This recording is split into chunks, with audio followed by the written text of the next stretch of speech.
नमस्कार मित्रांनो, मी भगवान दिरडे. आपल्या यूट्यूब चॅनलमध्ये सर्वांचे स्वागत आहे. मित्रांनो, हे सात गुंठ्याचं क्षेत्र आहे मित्रांनो इथं.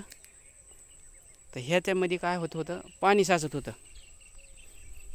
तर काय केलं मित्रांनो, 2-3 वेळेस जवस पेरून बघितलं. असंच कोणीतरी म्हणलं जवसाचं पीक पाण्यात येतं आहे. नाही जमलं मित्रांनो. ज्वारी पेरली 2-3 वेळेस, नाही जमली. मग आम्ही काय केलं मित्रांनो, ह्याच्यामध्ये ऊसाची लागण केलेली. बघू शकता मित्रांनो, आज सध्या ह्याच्यात पाणी साचलेलं आहे.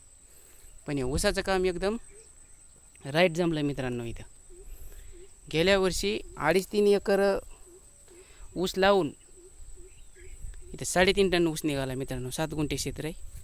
बघू शकता तुम्ही मित्रांनो.